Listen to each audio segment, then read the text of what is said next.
Hello, good morning. Welcome everybody to our webinar today. The theme is Reading the Values of Liberal Feminism in Hillary Clinton's speech at the Democratic National Convention 2016. Let's start.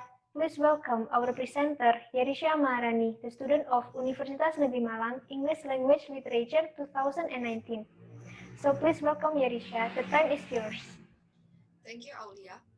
Hello, my name is Yerisha Maharani, and in this occasion, I would like to discuss about reading the value of liberal feminism in Hillary Clinton's speech at the Democratic National Convention 2016 by Andra Fakhriani and Dini Islamiyati.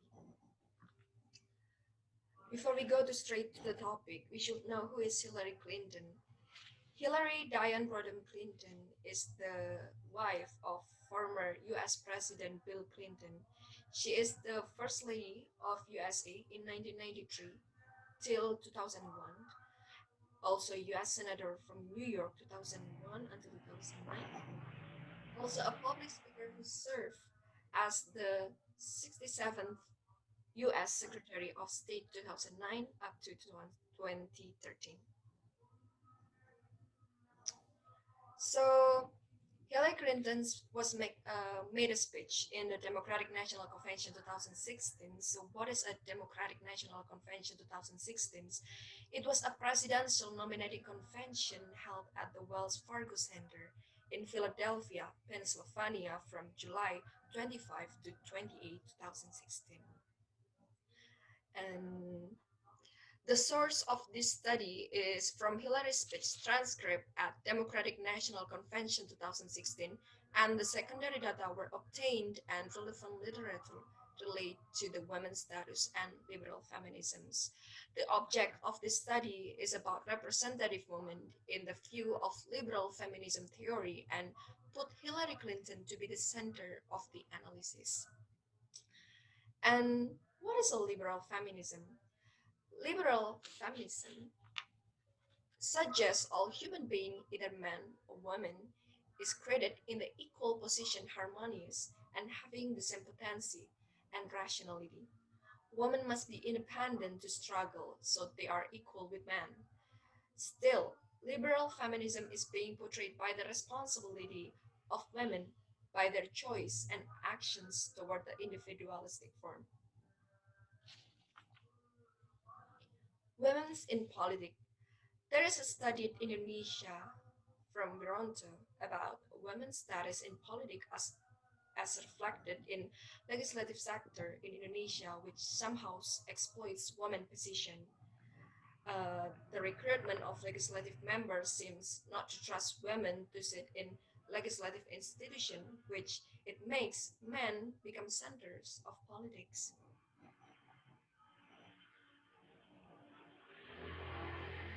Uh, in the politic, there is a gender stereotype that it differentiate between men and women are the gender stereotype. Men are taught to be assertive, dominant, decisive, ambitious, and self-oriented. Women are taught to be warm, passive, nurturing, emotional, and friendly. So we came to the core about the speech from Hillary Clinton. I'm going to read it for you.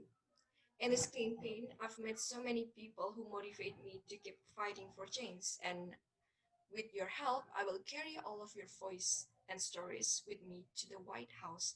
I will be a president for Democrats, Republicans, and independents, for the struggling, the striving, and the successful.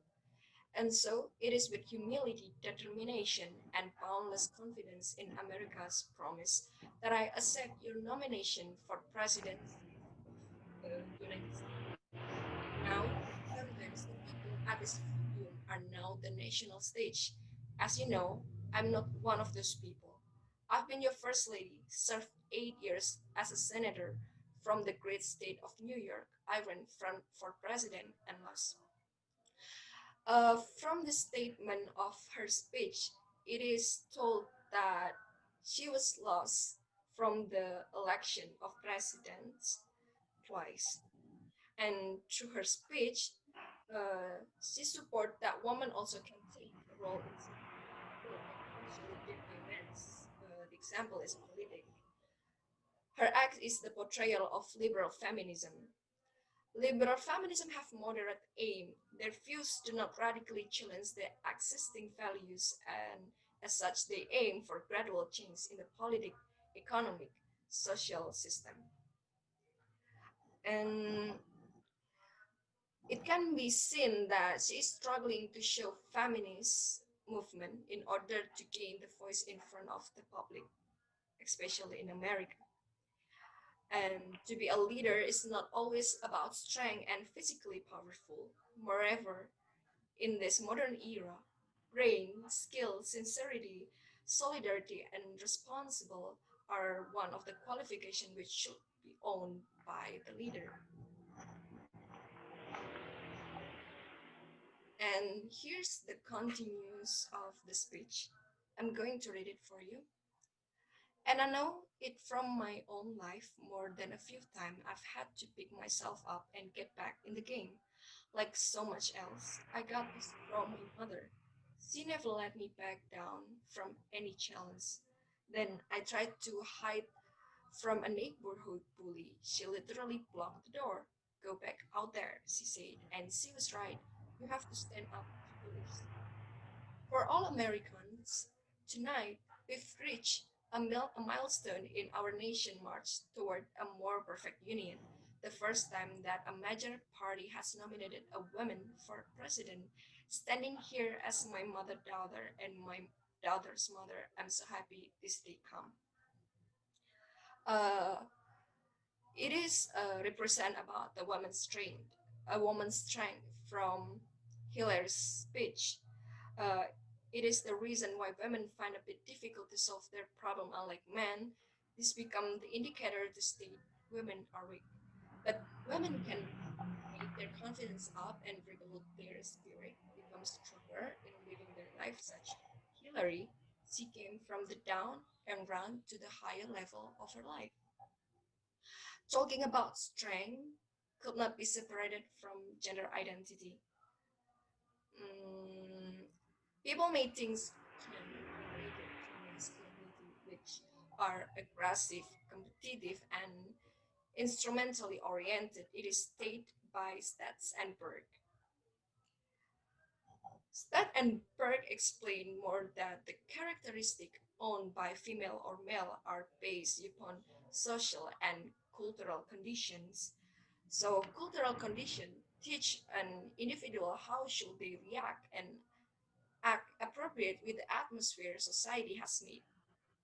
So this Atlas did and Burke add, a person may label herself female, but instead of seeing herself in a stereotypical female manner, such as being expressive, warm, and submissive, she may view herself in a somewhat stereotypical masculine fashion, such as being somewhat instrumental, rational, and dominant.